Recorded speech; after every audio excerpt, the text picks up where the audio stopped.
بسم الله الرحمن الرحيم، والصلاة والسلام على سيدنا محمد عليه الصلاة والسلام. كل سنة وكل متابعيني طيبين وبصحة وسلام بمناسبة العيد الفطر. كل سنة علينا كلنا طيب يا رب. طبعا احنا متعودين كل سنة بنعمل مع بعض الكحك والبسكويت. طبعا ايه المقادير انتوا عارفينها، ما اختلفتش عن السنة اللي فاتت كتير. طبعا احنا عملنا الكحك اهو زي ما انتوا شايفين، ناعم بقى، ما اقولكوش بقى نعامة الكحك وجماله وحلاوته، ما شاء الله، الله اكبر، يعني ما شاء الله عليه.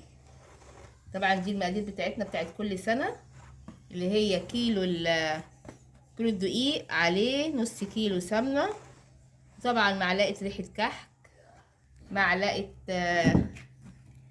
خميرة، معلقة سمسم، معلقة سكر. دي المقادير بتاعت الكحك بتاعنا اللي ما بتتغيرش كل سنة. طبعا احنا بنقدح السمنة، في ناس ما بتقدحش السمنة عادي، يعني تبع كل رغبة، بس قدح السمنة بيبقى حلو في حاجة، ان انتي الكحك مهما يقعد عندك في البيت ما بيتأثرش بأي حاجة، ودايما بيبقى كويس، لان قدح السمنة ده بيخلي عمر الكحك طويل، يعني ممكن يقعد عندك طول السنة.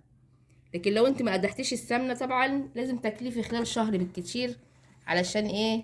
ما يغيرش طعمه ولا يكمكم ولا حاجة. دي ميزة القدح السمنة يا جماعة. اللي بيسأل ليه احنا بنقدح السمنة، علشان خاطر عمر الكحك لما تعمليه ويقعد عندك فترة طويلة، ما يغيرش طعمه ولا لونه ولا اي حاجة، ويبقى دايما كده فريش. ده بالنسبة للكحك، ان الكحك لازم نقدح السمنه. انا ده بصراحه ما بحبش قدح السمنه، لان انا بقعده يعني يقعد بقى زي ما هو عاوز، فما يبقاش عندي مشكله ان هو يقعد ايه معايا في البيت. بنقدح السمنه وبعد كده بنحطها على الدقيق، طبعا نص كيلو سمن على كيلو دقيق. وبنبقى حاطين بقى طبعا السمسم وريحه الكحك بس، لكن طبعا الخميره مش بنحطها غير بعد ما نبس الدقيق بالسمنه جامد جدا والعجينه تبرد. بنحط بقى ايه معلقه سكر على معلقه الخميره في نص كوبايه ميه، وبنروح بقى ايه عاجنين بيها الكيلو دقيق. ما نكترش ميه يا جماعه، عشان العجينه لما بتكتر لها ميه بتنشف. دي كل مقادير الكحك. نيجي بقى للبسكويت. طبعا البسكويت بتاعنا زي ما انتم شايفين منور اهو، ما شاء الله. شفتوا البسكويت عامله ازاي؟ ما شاء الله، الله اكبر، يعني جميله جدا. طبعا مقادير البسكويت عارفينه كلنا برضو من السنه اللي فاتت. الكيلو الدقيق عليه حوالي مع كوبايتين سمنه، كوبايتين سمنه ونص كوبايه لبن. وطبعا بالخميره بنعمل ايه بقى؟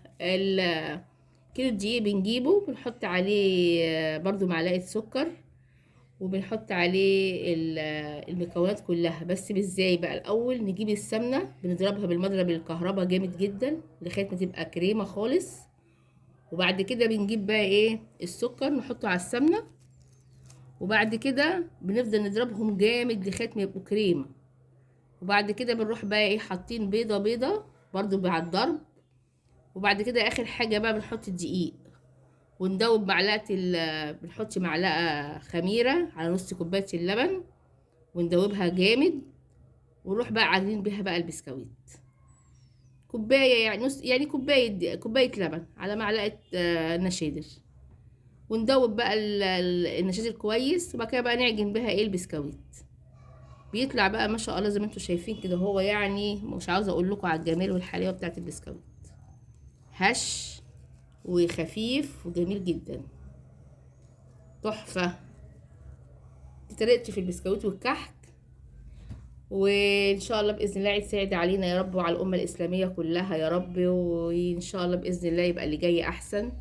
وكل سنه وانتم طيبين يا حبايبي، وعيد علينا سعيد. كل سنه وانتم طيبين. السلام عليكم.